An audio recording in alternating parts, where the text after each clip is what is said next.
Go Mongolia. Уулзсан хүн найрсаг, унган байгаль нь онгон дагшин, хүн зам зочломтгой, хөлөг морд нь хурдан, Төв Азийн өндөрлөгт орших улсыг Монгол гэдгээ. Тэв дэлхийд Сувалдраа эзэн Чингисийн нэрээр хамгаалсан Монголын нийслэл Улаанбаатарт хүн зооныхон тал шахуу хувь нь оршин суудаг. Дугуйгаар 14,000 км зам туулж, мөрөөдлийн багийнхантайгаа уулзсан залуу, ой тогтоолтын дэлхийн авраг, Гиннесийн рекорд эзэмшигч охид, хэмэл оюуны, физикийн, химийн, математикийн олон улсын олимпиадуудын алт, мөнгө, хүрэл медалийн эзэд, 3x3 сагсан бөмбөгийн Аз ТV-ийн хошоо авраг залуус, бүжгийн спортын дэлхийн аврагын дэд байрын шагналт охид хөвгүүд, олон улсын робоконы хошоо дэд байрын шагналт оюунлаг хүчрхэг залуус энэ хотод амьдардаг. Уудам нутагта энх тайван амьдарч, хурдан хүлгээ эрдэнсээр гоёж, хуурын увцаар сэтгэлэн цэнгүүлж, өмсгөл зүүсгэлдээ өнөртний түүхэ шингээсэн Монгол хүмүүст шинийг сурах, бэрхийг давах, хэцүүг твчих эрхэм чанар буй. Дэлхийн нийтээрээ тоглож наадаж үжиж сонирхож буй сагсан бөмбөгийн спортыг монгол хүүхдүүд бага балчраас малынхан хотны хажууд самбар цаграг өөрсдөө хийж наадаж тоглодог. Хүүхэд залуусын тоглох дуртай сагсан бөмбөгийн спортоос сэтэл санаагаан авч ABU Robocon 2025 Mongolia олон улсын тэмцээн зохион байгууллаа.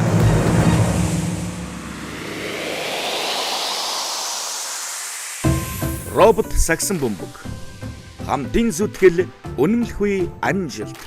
Сагсан бөмбөгийн спортоос сэдвлэн ABU Robocon 2025 Улаанбаатар тэмцээн альвааг хамтын хүчээр гүйцэтгэх үзэл санаа гаргахаар боловсруулагдсан. Хамтын зүтгэл үнэмлэхгүй амжилт урайндор роботууд баг болж сагсан бөмбөгөөр өрсөлдөнө. Робот сагсан бөмбөгийн тэмцээний талбай нь 15-ыг харьцах 8 метрийн хэмжээтэй байна. Талбай нь хамгаалтын ба довтлооны гэсэн хоёр талд хуваагдана. Довтлооны тал нь 3 болон 2 онооны шидэлтийн бүсээс тогтно.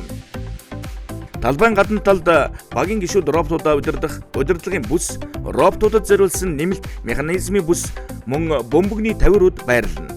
Тэмцээнд олон улсын сагсан бөмбөгийн холбооны насан туршидтын жишг бөмбөг болон самбар цагиргийг ашиглана. Харин цагиргийн өндөр 2 м 43 см байна.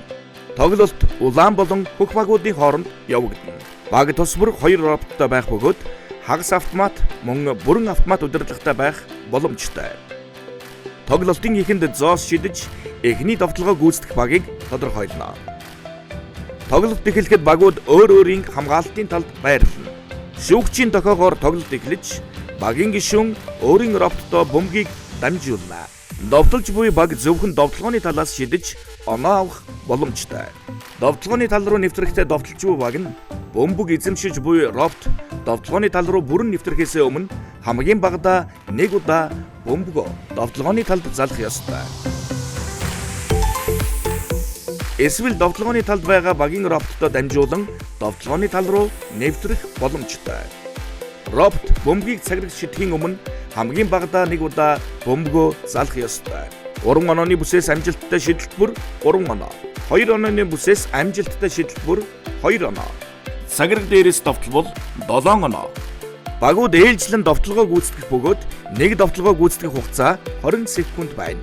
Тоглолтын явцад баг өөрийн роботыг нэмэлт механизмаар тоноглож ур чадварыг өөрчлөх боломжтой. Хамгаалж буй баг нь хамгаалтын ур чадвараа ашиглан бөмбөгийг хааж, тасалж, хурдан довтлогоо гүйцэтгэх боломжтой. Цаг дуусахад хамгийн өндөр оноотой баг тоглолтын ялагч болно. Хамтын зүтгэл үнэмлэхгүй амжилт. 2025 оны 8 дугаар сарын 24-нд Монгол улсын нийслэл Улаанбаатар хотод уулзцгаая.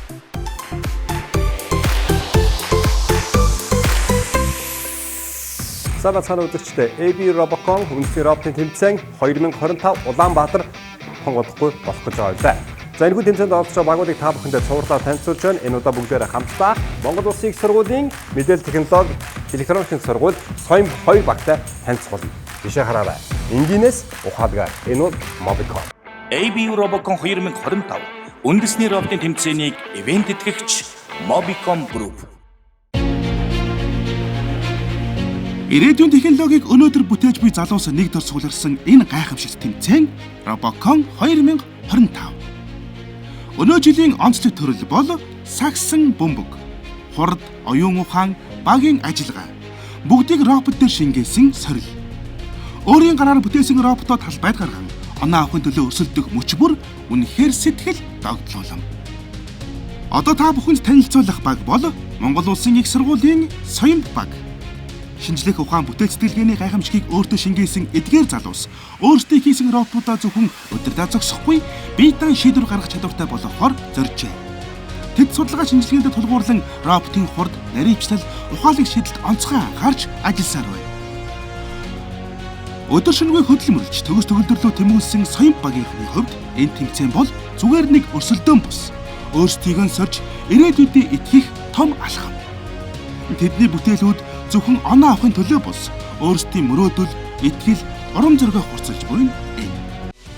ABU Robocon 2025 үндэсний роботын тэмцээнийг хамтран зохион байгуулагч боловсролын яам. Би бүр бага байхдаа ер нь л аим жоохон сонин мэрэгжил сонгодог байсан. Ер нь жүдний юм жиск бодлыг тийм замын цагдаа магдаа гэдэг. Тэгээ явсаар хагаад манай аав яг электроникийн инженер гэдэг нэг юм мэрэгчлээд юм байна гэд чиглүүлээ. Тэгээд би ер нь тэрийг харж байгаа тэгээд орж ирж ирсэн. Хүүхдтэй байхдаа гэх юм бол хамгийн анх зүгээр сансрын эффект болно гэж. Тэрнээс хойш ер нь ямар нэг юм ингээ хийх сонирхолтой. Одоо ингээ зүгээр ингээд тоглоом байхад тэднийг одоо яаж хийж ингээд нэг бүрчлэн ингээ залж үздэг тиймэрхүү сонирхолтой байсан. Тэгээ тэрнээсээ болоод би ер нь зохион бүтээгч болно гэж бодож ирсэн. Соёмд 2 баг. Электроник инженер гэдэг мэргэжлийг ер нь ямар мэргэжил байдаг юм болоо гэж яшээ өхний хадаар асуудал үүссэн. Тэгэхэд ер нь бол нэлээд сонирхол батаад тэгээд ер нь Монгол Улсын их сургуульд ороод орсон. Тэгээд орсны дараа эхний 7 хоногт хичээлдээ сууж хаад ангиулын алган дээр Соёмд баг нөгөө хин хэлтэй авч ирнэ гэж цууцнууд таацсан. Тэрийг хараад ер нь нэлээд сонирхол төрөөд анх. Би 2 дугаар курст орж иртлээ Robocon-ыг ерөөсөө мэддэггүй байсан. Тэгээд яг тийхмийнхаа хичээлийг үзээд Robocon гэж сонсоод тэгээд зүгээр нөгөө танилцах ивентээр нь очоод тэгээд юу байдгийг нь сонсчоод робот хийдэг гэхээр надад сонир санагдаад би багш хэлэхдээ би амар мэдлэгтэй хүмүүс ордог гэж бодсон чинь багш зүгээр чи том зүрхтэй байхад болно гэж хэлдээсэн байхгүй. Тэгэхээр л би ороод ирсэн. Бага байхдаа л харжсэн тэрнээс сайн сонирхож байгаагүй тэгээд их сургуульд орж ирээд ийм клуб байдгийг мэдээд орё гэж. Одоогоор дэлхийн нийтийн жишээ дагаад юм тийм. Компьютер ухааны хөтлөг болохоор химийн логикын хөгжүүлэлт болтой. Өөр илүү судлаад илүү мэдлэгтэй тийм юм болгож байна. Анхны 1-р курст орж ирээд тэгээд ер нь манай найз бүүнөрөө ингээл Robocon явж байгаа гэл би тэгээд нэг хальт очиж үзчихсэн. Тэгээд амар гоё санагдчихсэн. Тэгээд ер нь 2 дугаар курстэд юу орно гэж шийдээд тэгээд ерөнхийдөө нэлээд судалж байгаа. Тэгээд яг шийдвэр гаргаад энэ жил юу н орж ирж байгаа.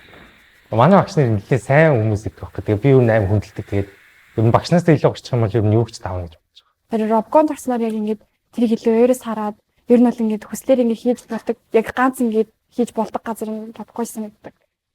Дөнгөж сайхан өөрөө төгссөн бол тэр өөр дээр жишээ авъя л да. Би бол яг анх Robocoнд орж ирснээс хойш маш их өөрчлөгдсөн. Багаар ажиллаж чаддгүй байж байгаа, багаар ажиллаж сурах. Маш олон төрлийн дээ. Одоо хардвер дээр ажиллах, софтвер дээр ажиллах, механик хийстэй ажиллах зэрэг.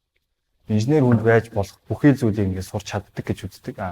Одоо тэрийгээ ч гэсэн одоо энэ шинэ орж ирсэн дүүнэртэй одоо шинэ оюутнуудтай зааж өгөх, Robocoны хүүхдүүдэд зааж өгтөө яг тэр бүхний ингээд эхнээс нь чатгаасаа жил болгон сураад явах ёстой шүү гэдэг үгнээс зааж өгдөг.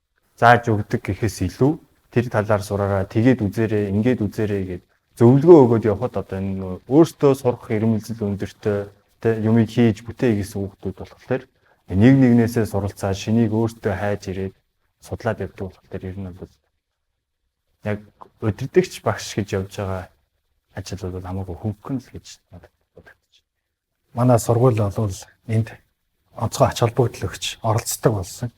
Анхны тэмцээнийг зохион байгуулж авах чинь хүмүүсийн Robocon гэж юу хийдэг ингээд тийм ойлголтгүй байсан бол одоо бол ингээд зохион байгуулад багууд ч маань туршлагатай болоод тэргээ дагаад технологийн хөгжөөд ирсэн учраас оролцох сонирхол ихсээд ирж байна.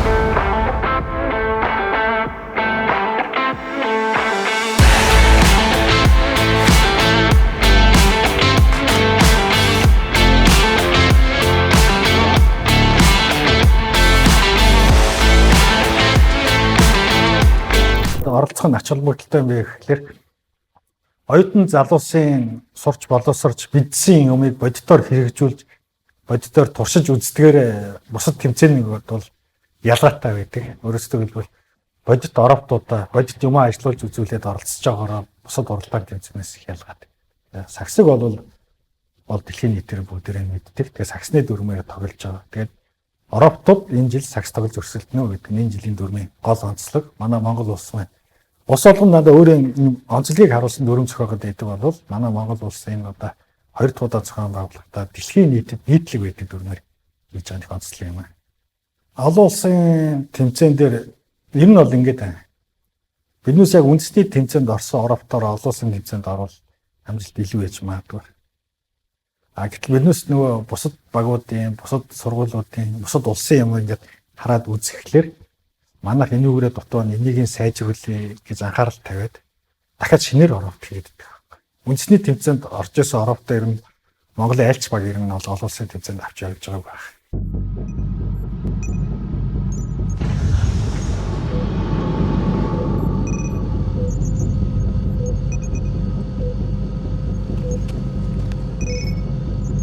Яах ч наваас ирээсэй. Танд үзүүлэх зүйл байд. Аваад байгаа юм.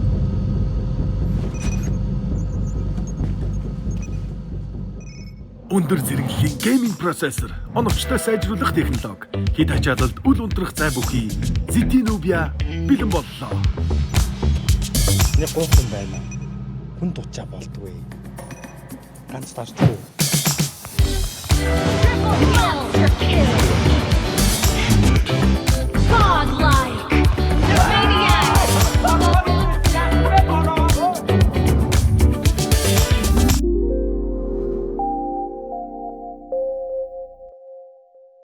Төсөөснөөс өөр байгаа.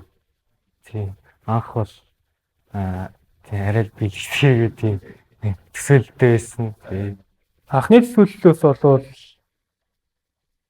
за ер нь нэг 70-80% байх шиг.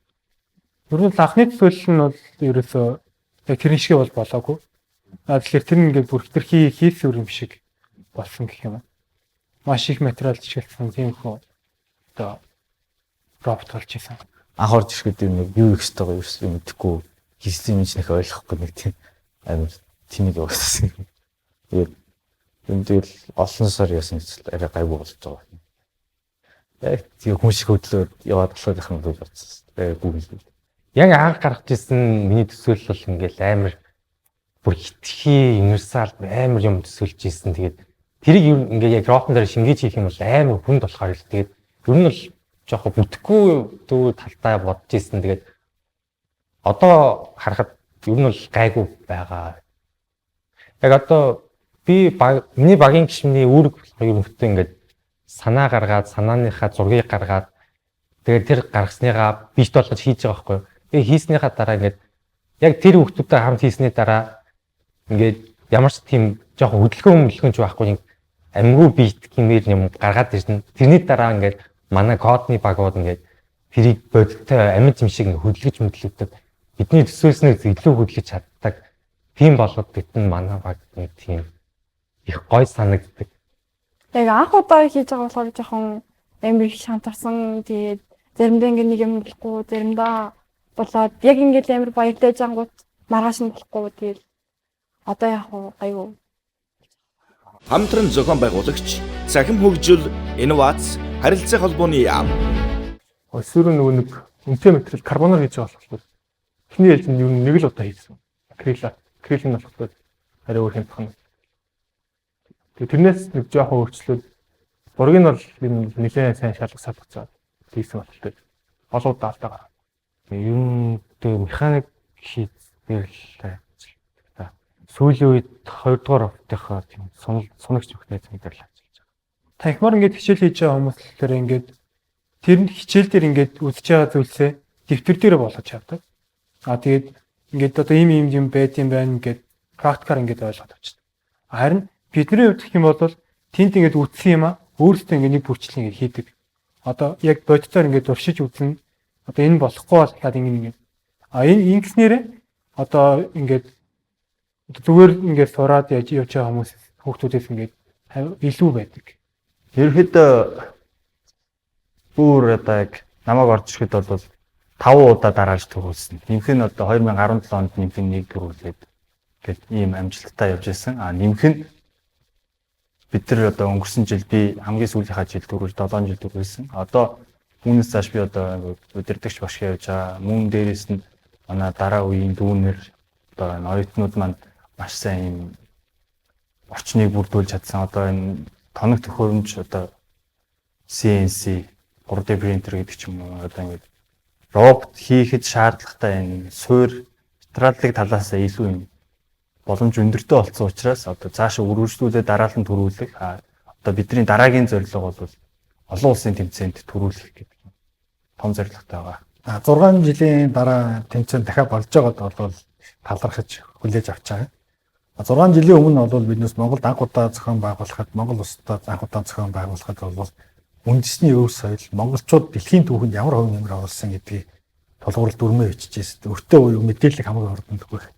Гэргээ үе одоо дипломат пассворт эдрийг оруулсан дүрм зохиожсэн. Одоо хоёр дахь удаага зохион байгуулахдаа бол дүрм бол арай өөрөөр зохиосон байгаа. Зохиохдоо юу гэхлээр дэлхийн нийтэд хамгийн түгээмэл байдаг хүн болгоны мэддэг спортын төрөл болох саксаар хийж байгаа. Саксыг бол дэлхийн нийтээр бүгдээрээ мэддэг. Тэгээ саксны дүрмээр тоглож байгаа. Тэгээд Европтод энэ жил сакс тоглож өрсөлдөнө гэдэг нь энэ жилийн дүрмийн гол онцлог. Манай Монгол улс маань ус болгон надад өөрөө онцлогийг харуулсан дүрм зохиогод байдаг бол манай Монгол улс энэ одоо хоёр дахь удаа зохион байгуулахдаа дэлхийн нийтэд нийтлэг байдаг дүрмээр хийж байгаа нэг онцлог юм аа. Монгол Улсын их сургуулийн соён хоёр багийг танилцуулж байна. Соён баг нь 2002 оноос AB Robocon үндэсний роботын тэмцээнд оролцож тэргүүн байрыг 6 удаа 2007, 2008, 2009, 2010, 2017, 2024 он 2 дугаар байранд 3 удаа, 3 дугаар байрыг 5 удаа тус эзэлж олон улсын тэмцээнд 6 удаа амжилттай оролцож тусгай байрын шагнал хүртсэн. 2007 он Toyota Motors Award, 2008 он Best Engineering Award, 2009 он Mabuchi Motors Award, 2010 он Toyota Motors Award, 2017 он Toyota Motors Award, 2020 онд олон улсын онлайн фестивал амжилттай оролцож байсан. 2020 онд олон улсын онлайн фестивал амжилттай оролцож байсан. 2024 он Roham Award шагнал авч байсан. AB Robocon 2025 үндэсний роботын тэмцээнийг хамтран зохион байгуулагч боловсролын яам. Одоо ер нь бол Монгол улсын технологийн салбарын хөгжил нь одоо зарим хөгжингүй улсуудтай харьцуулахад ер нь нэлээд давуу байгаа шүү дээ. Тэр төвчний зөрүүг ер нь багасгах гэдэг юм. Саяхан багт 2 дахь жилд оролцчихоо. Энэ 2 жилийн хугацаанд ингээд маш их зүйлийг сурч авлаа. Өөрийгөө баг зэрэг нээж эхэллээ. Тэгээд энэ бүхэнд нь ингээд түлхэж залж өгсөн одоо манай багийн хамт олондоо ингээд бүгдэнд маш их баярлалаа гэж. Анх бүр ямар робот болох нь тодорхойгүй төсөөлж байгаагүй маань одоо ингээд биетэй бидний урд бид нар хөдөлгөөд ажиллаулаад байж байгаа болохоор маш гоё юм. Тэгээд юу олон сар ингээд хийсэн юм маань хөдөлж эхлэхээр урам зориг аваад инженер мэргэжлэр суралцах хүмүүс их байгаасаа Монгол улс төдийгүй дэлхийн нийтийг маш их хэрэгтэй учраас инженерийн мэргэжлийн хүмүүс сонгосоо. Яг уу Robocon явж байгаа хүүхдүүд бөөнөрөө ямар ч курсээсэн тэгээ ер нь сургуультын байг байж идэг. Тэгээ манай мэргэжлийнхэн болохоор ингээд нэгдүгээр курстэй ингээд ер нь сургуультын нэг байхгүй. Тэгээд явандаа ер нь дөрөвдүгээр курстэй ороод ер нь сургуультын нэглээ байж гэлдэг байхгүй. Тэгээд манай ангийнхын ер нь намайг сургуулийн богнод тиймэрхүү яриад явж идэв.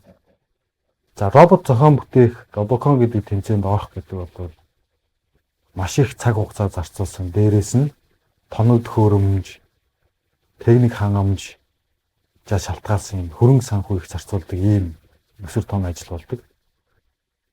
Тэгээ нэг багийн нэг роботыг хэтэл одоо машины үнэтэй дүүцхүүс 15-аас 20 сая төгрөгийн зардал гардаг. Тэгээ энэ зардлыг бол одоо ивент тэтгэж байгууллага бол сургуулийн дэмжлэггүйгээр энэ зардлыг гаргаж роботоо бодит болгохын боломж байхгүй. Ийм учраас одоо энэ завшааныг ашиглаад За манай Робоконы соён багийн ивент итгэж дэмжиж тусалж идэг. За Мөсийн мэдээлэл технологийн сургуулийн захирал Ганбат болон за Mirai Technologies гэдэг үйлдвэрлэлийн химийн оюуны хөгжүүлэлтэн дээр ажилладаг ийм компани байгаа.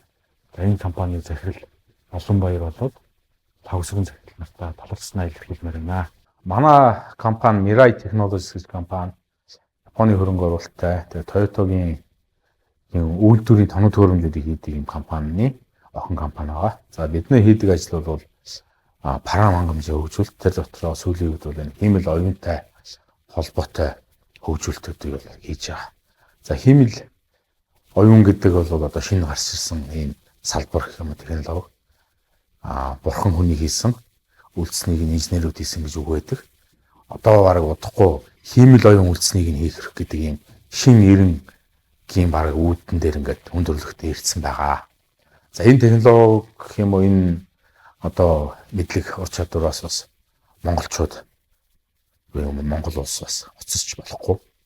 Энэ үүднээс манай компани Монгол Улсын сургуулийн энэ одоо Робокон гэдэг энэ тэмцээнээр дамжуулаад Монголын залуучуудын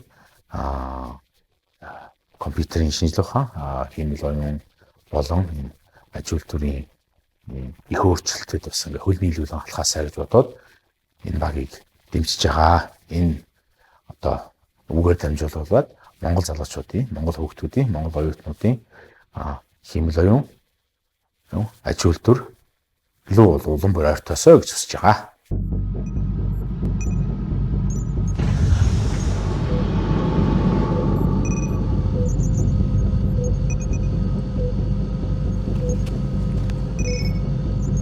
Яах наас ирээсэй.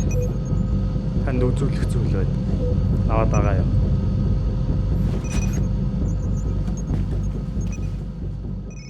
Өндөр зэрэглэлийн гейминг процессор, оновчтой сайжруулах технологи, хэд ачаалалд үл унтрах зай бүхий Zetnobia бэлэн боллоо. Нэг гоохон байна. Хүн дутчаа болдгүй. Ганц тарчгүй.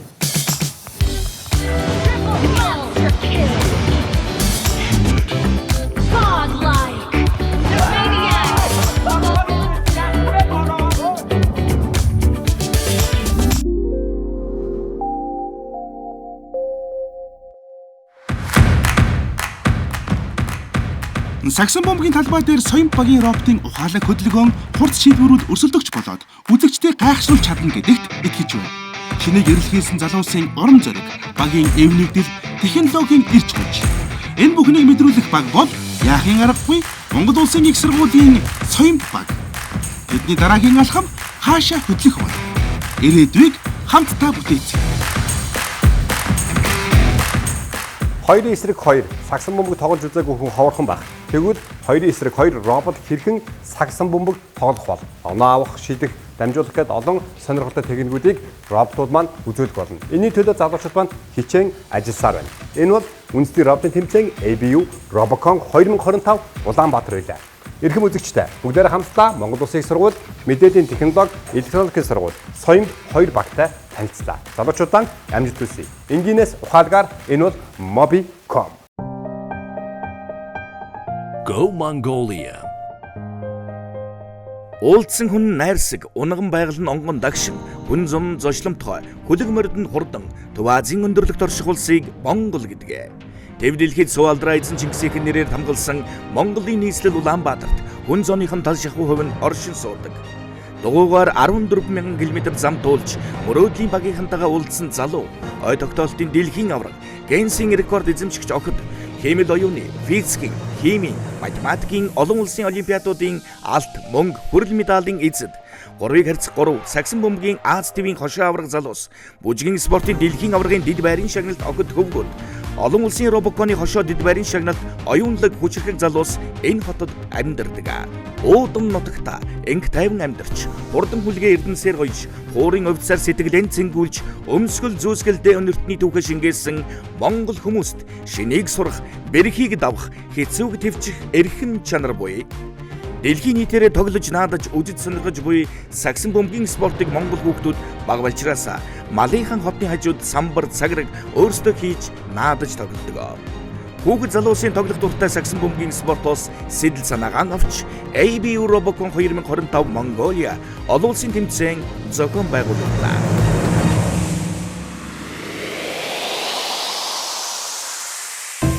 Робот сагсан бөмбөг. Хамтын зүтгэл үнэмлэхгүй амжилт. Сагсан бөмбөгийн спортоос сэдвлэн ABU Robocon 2025 Улаанбаатар тэмцээн аливааг хамтын хүчээр гүйцэтгэх үзэл санаа гаргахаар боловсруулагдсан. Хамтын зүтгэл үнэмлэхгүй амжилт урайндор роботууд баг болж сагсан бөмбөгөөр өрсөлдөнө. Робот сагсан бөмбөгийн тэмцээний талбай нь 15-ыг харьцах 8 метрийн хэмжээтэй байна. Талбай нь хамгаалтын ба довтлооны гэсэн хоёр талд хуваагдана. Довтлооны тал нь 3 болон 2 онооны шидэлтийн бүсээс тогтно. Талбайн гадна талд багийн гишүүд роботуудаа удирдлагын бүс, роботуудад зориулсан нэмэлт механизмын бүс мөн бөмбөгний тавирууд байрлана. Тэмцээнд олон улсын сагсан бөмбөгийн холбооны насан туршидтын жишг бөмбөг болон самбар цагиргийг ашиглана. Харин цагиргийн өндөр 2 м 43 см байна. Тоглолт улаан болон хөх багуудын хооронд явагдана. Баг тус бүр 2 роботтой байх бөгөөд хагас автомат мөн бүрэн автомат удирдлагатай байх боломжтой. Тоглолтын эхэнд зоос шидэж эхний довтлогоо гүйцэтгэх багийг тодорхойлно. Тоглолт эхлэхэд багууд өөр өөрийн хамгаалтын талд байрлана. Шүүгчийн тохиогоор тоглолт эхлэж багийн гишүүн өөрийн роботтой бөмбөгийг дамжуулна. Довтлож буй баг зөвхөн довтлогооны талаас шидэж оноо авах боломжтой. Довтлогооны тал руу нэвтрэхдээ довтлож буй баг нь бөмбөг эзэмшиж буй робот довтлогооны тал руу бүрэн нэвтрэхээс өмнө хамгийн багадаа 1 удаа бөмбөгөө довтлогооны талд залах ёстой. Эсвэл довтлогооны талд байгаа багийн роботтой дамжуулан довтлогооны тал руу нэвтрэх боломжтой. Робот бөмбөгийг цагирагч шидэхийн өмнө хамгийн багадаа 1 удаа бөмбөгөө залах ёстой. 3 онооны бүсээс амжилттай шидэлт бүр 3 оноо. 2 онооны бүсээс амжилттай шидэлт бүр 2 оноо. Цагираг дээрээс довтлол бол 7 оноо. Багууд ээлжлэн довтлогоо гүйцэтгэх бөгөөд нэг довтлогоо гүйцэтгэх хугацаа 20 секунд байна. Тоглолтын явцад баг өөрийн роботыг нэмэлт механизмаар тоноглож ур чадварыг өөрчлөх боломжтой. Хамгаалж буй баг нь хамгаалтын ур чадвараа ашиглан бөмбөгийг хааж, тасалж, хурдан довтлогоо гүйцэтгэх боломжтой. Цаг дуусахад хамгийн өндөр оноотой баг тоглолтын ялагч болно. Хамтын зүтгэл үнэмлэхгүй амжилт. 2025 оны 8 дугаар сарын 24-нд Монгол улсын нийслэл Улаанбаатар хотод уулзцгаая.